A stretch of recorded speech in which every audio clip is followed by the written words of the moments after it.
Hi guys, and welcome back to my channel. I am here today to do a story time because I have no other material for you guys. Today I was actually supposed to go on a date, but that didn't happen, so I was like, wait, what can I do right now that is productive instead of this date? Because I have nothing going on. Tomorrow I have a softball game, and then I have Toastmasters on Wednesday, and so I honestly don't have any material, anything for Thursday. So I was like, dude, this is a blessing in disguise. So by the way, can I just tell you something what happened right now with this date? So I'm obviously on my dating apps and there's this guy from Australia, which you all know, or if you don't know, now you know. I love my accent. I love Irish, Australian. And so I was like, oh my god, yes. So he was in town and he leaves like on Thursday. So I was like, well, I can only see you today because tomorrow I have something to do, and Wednesday I have something else to do, and then Thursday he leaves. So I was like, it's either today or never, you know? So we were gonna go out, but then he was like texting, and he was out, he's obviously here for like a business trip, so he was like busy, blah blah blah. And then he goes, after the dinner would work, he goes, oh, so meet me at my hotel, like the lobby for drinks. I'm like, no, sweetie, that's not how it works. With so many places in San Francisco, like there's no way you're gonna take me to a lobby for cocktails. Like we all know what we're gonna, like we all know the outcome of that, which is totally fine. It's not the outcome I'm talking about, it's like about like the road to go to that outcome. Like you have to have some class to like treat me, okay? Anyways, let's go back to the story time. Okay, so I was like honestly like debating on what to talk about because I have a trillion stories. I mean, I have so many stories and so many inappropriate stories that obviously I cannot put on camera. But since we're talking about dating and I'm like so excited about like my whole like dating life, so many stories, that I'm gonna go back to the first time I really became single from a long-term relationship. So this was in 2010. I came to the United States in 2010 for school for San Diego State. So I was in a committed relationship. I was actually a fiance. I had a fiance in Chile actually. And I come to America and to San Diego, study, like go to San Diego State, everything is fine, we do the whole long distance, and then he comes for Christmas. Like long story short, we ended our engagement and I still stayed here. After that I was single, right? That relationship was about 2 years, I think, 2 or 3 years. And so after that, you know, like being here, like it was completely different from being in a relationship to being single in America. Like this is a country that I've never lived in, so it was like completely different. So anyways, we'll go to Vegas. That's just started all that, right? So I go to Vegas with my Chilean friends.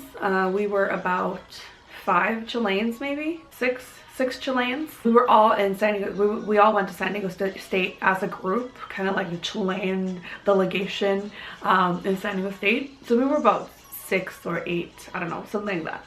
And so we went to Las Vegas, and I was determined. I was like, I want to kiss an Afro-American man. I want my dark chocolate. That was my goal. So I was like, yep. So we went to the Bank, which is the club in Caesar's Palace, and I see this dark tall man and I was like, that's him. So I like walk up to him and I think I just either kissed him or asked him, can I kiss you? Such a nerd. So, and yeah, we kissed. It's really simple. But yeah, so we kissed, and then we just like hung out the whole like night. We were just like making out in the Bank, and then we were staying at the Excalibur. Like this is college years, okay? So we were all like crammed into this room, 2 double beds, and people were sleeping on the floor. So it wasn't like the best, like obviously like moment, or it wasn't like the best situation to meet someone and like, oh, let's go back to my room, or like, and he was there with a friend, I think, like a friend lived there, and it wasn't even in Vegas, it was like in Henderson or something like that. It was like far, so like they would have to like take a taxi home or drive home, I don't know. He ended up staying with me anyways, but we had to sleep on the floor or something, like it was, I can't remember, on the floor or on the bed, I can't remember, but, and he was huge. And let me tell you, so he was like super like big, muscular, and was just like tall and gorgeous and delicious. And I never knew, like obviously I didn't know what he was or what he did. Like I didn't ask, like I don't really ask those questions because I think there's more to a person than what you do for a living. So I just really didn't ask, and it just didn't come up. We just had so much fun in Vegas, and then he stayed over, and then we went to the pool the next day to just hang out and talk. So that's it. The only thing I knew that he lived in Arizona, and he knew that I lived in San Diego. So anyways, we interchanged numbers, and we kept talking on the phone.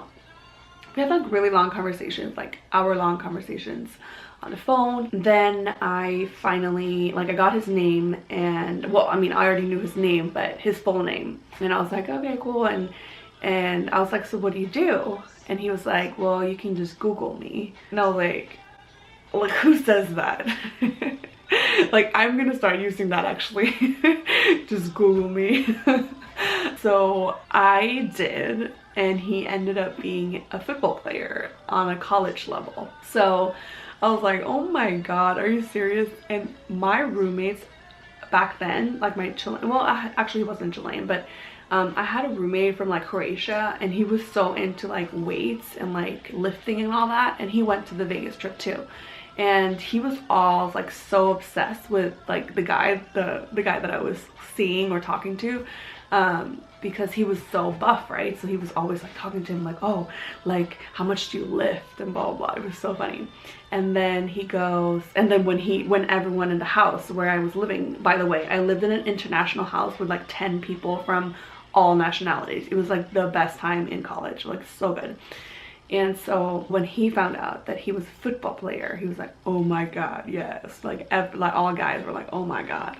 And so yeah, he played for the Arizona Sun something. Let me find it for you guys. Arizona Sun football. Sun Devils. So the Arizona Sun Devils he played for. Obviously this for me like didn't make like any difference. I was like, okay, whatever. But it was like a cool fact, right? Like American football, it's such an American thing, like American culture. So I was like, yes, I got this one right. So we were still talking to each other over the phone, and he was planning on visiting San Diego because I was like in school, right? And I guess he was in school too, if it was like college football, I don't know. But I guess he had more time on his hands. But he was like, you know, if you can't come, like I'll go visit you. And we were like planning and all that, and I was like, perfect, cool, great. I remember that these time actually had a BlackBerry, which rest in peace. I love Blackberries. I still love them. I wish I could have a BlackBerry right now. Love them. So anyways, I remember waking up to a voicemail from a number that I had no idea who it was, and text messages too, I think. It was like blowing up. Like this was like, I woke up to like my phone with like a blinking, and like I was like, what's going on? And so it's apparently the guy that I was seeing, or the guy that I was talking to. Like, come on, we weren't like a couple. We were just talking to each other, and we were trying to plan to like go visit each other. That's it. But she was like, I wish I could like store everything, but it was basically like a crazy psycho girlfriend, right? She was like, who are you, and don't talk to my man, and like he has a girlfriend, and like who, like, and I don't think she was like very like nasty, but it was just more so like who do you think you are, like this guy has a girlfriend and we've been together forever and blah blah blah. So I was like, oh my god. And then the text messages, she was like basically like making fun of me, like I don't know, it was just like so unreal. And I was like what's going on, right? And so I asked him, and I was like, so who's this girl? And he's like, oh no, it's like my ex-girlfriend. I'm like, yeah, sure, like that cannot be your girlfriend, like ex-girlfriend, because like it's so, she's so serious and hurt, and like there's no way. And so, and I remember like asking her out or telling her like, hey, like we are not like seeing each other. Like, I mean, we're not a couple or anything. We're just like met in Vegas and we're texting and that's it.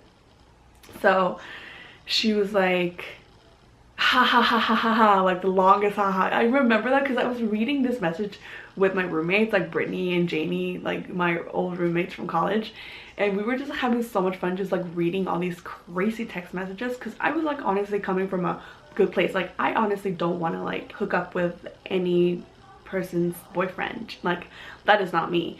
So I was just like, I was like trying to like be nice and be like, hey, like by the way, like we never like did anything. It was just like we're literally just like talking to each other and that's it. And she was just not having it, and she was like, don't talk to him, like I'm gonna block you or whatever. I can't remember. Anyways, I was like, you know what, I'm not like, I'm above this. So I just stopped talking to him in the end. So I was like, that's douchey of him, you know. Oh, and I actually, oh my god, I just remember that after that we stopped talking like completely. I ignored him and like I was like, that's kind of shady of you to have a girlfriend or ex-girlfriend, or if you haven't like finished that relationship then you should before you move on, but whatever, it was like done. And then, oh my god, I wonder if I can't remember if I have him on my phone because I've always had the same number, and I wonder if I have him blocked. But he sends me a dick pic. This is like years after. I want to say like 2 years after, like when I was already like in a relationship, and he was like, hey mama, what's up, and like sends me a dick pic like I requested it, or like I would never request that, and that's disgusting. I was like, oh my god, like I honestly wonder where I had all those text messages, because obviously it's not on this phone, it must be saved somewhere. But yeah, so total douchebag. So my first real American experience with an American football player turned out to be a freaking douchebag, and it was gross, but it was college level and it's the only experience I have with an athlete. But still, so it's a story time. It's a story for you guys. It's all I have. So yeah, so that is my story time about the time when I kissed a American football player. But yeah, that's all I have, and I'm so sorry that I don't have any material, but like honestly, last weekend I was just passed out. I just like slept and watched movies, did nothing, and then yeah, I don't really have anything going on until never really. I don't have any travel plans or anything. So this is all I have. So I have story times for you, and I have some fun. I actually, okay, so my friends like enjoy my dating life right now so much, and I will definitely do like a dating series because boy, do I have stories. I would just want to structure it and kind of like organize it and like make it like a series, like 3 parts of this dating app life and dating life and all that, because it's a lot of fun. I also am thinking about starting a podcast with Martin, my friend in New York, and it's something that we're talking about, and it's definitely a project that I have for like 2018.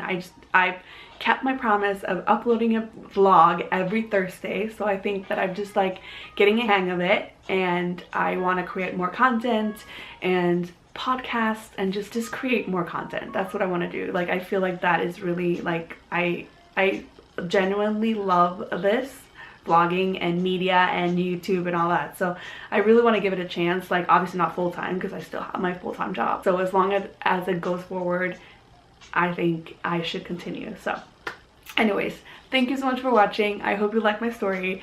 Like, subscribe for more stories, and just let me know if you want to hear any other stories. I'm here to tell you everything. Well, not everything, but I have more stories for sure.